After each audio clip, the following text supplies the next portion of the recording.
Peoples democracy வெளியிட்டுள்ள தலையங்கத்தில், India என்ற சிந்தனையோட்டம் என்பது சாவர்கரின் இந்துத்துவ சித்தாந்தத்தினால் பின்னப்பட்ட புனை கதைகளால் உருவாக்கப்பட்டதல்ல.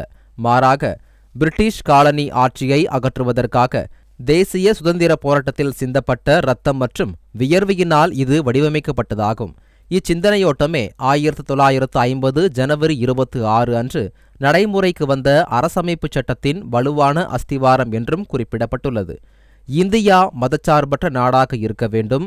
அது மக்கள் தங்கள் விருப்பமான மதத்தை பின்பற்றுவதற்கான சுதந்திரத்தையும் சமத்துவத்தையும் அங்கீகரிக்க வேண்டுமே தவிர குறிப்பிட்ட பிரிவினரை திருப்திப்படுத்துவதற்காக அல்ல என்றும் தெரிவித்துள்ள இத்தலையங்கம், இந்தியா கூட்டாட்சி முறையை கொண்டதாக இருக்க வேண்டும் என்றும் இந்துத்துவா முன்வைக்கும் ஒற்றை தன்மை கொண்ட மேலாதிக்கத்தினால் நாட்டில் உள்ள பல்வேறு தேசிய இனங்கள், கலாச்சாரங்கள், மொழிகள், உணவு முறைகள் மற்றும் பன்முகத்தன்மையை பாதுகாக்க முடியாது என்றும் சுட்டிக்காட்டியுள்ளது. இந்திய அரசமைப்பு சட்டம் நிறுவியுள்ள இந்தியா என்ற சிந்தனை சமமான குடியுரிமையுடன் கூடிய பலதரப்பட்ட மக்களின் கொள்கையை அடிப்படையாக கொண்டதாகும் என்றும், தேர்தல் ஆணையத்தின் கடமை இந்த சிந்தனை நிலை பெற வயது வந்தோர் அனைவருக்குமான வாக்குரிமையை உறுதி செய்வதாகும். ஒவ்வொரு தகுதியுள்ள குடிமக்களையும் வாக்காளர் பட்டியலில் சேர்ப்பது தேர்தல் ஆணையத்தின் கடமையே தவிர கருணை அல்ல என்றும் தெரிவிக்கப்பட்டுள்ளது.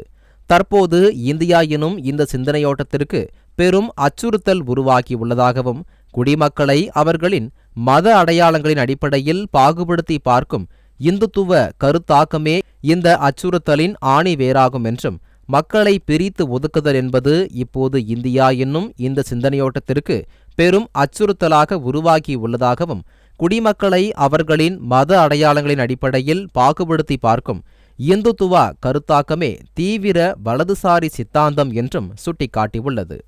அமெரிக்காவில் ட்ரம்பின் குடியேற்ற அதிகாரிகளைப் போலவே இங்கும் RSS அமைப்பும் மக்களிடையே அச்சத்தை விதைக்க முயல்கிறது என்றும், சிறப்பு தீவிர திருத்த பணியின் போது எவ்வித ஆதாரமுமின்றி ஊடுருவல்காரர்களை நீக்குவதாக கூறி வாக்காளர் பட்டியலில் இருந்து குடிமக்களை திட்டமிட்டு நீக்குவதை அரசியல் ஆயுதமாக பயன்படுத்துவது தேர்தல் ஆணையத்தின் செயல்பாடுகளில் ஒன்றாகிவிட்டது என்றும் பீப்புள்ஸ் டெமோக்ரசி தலையங்கம் விமர்சித்துள்ளது.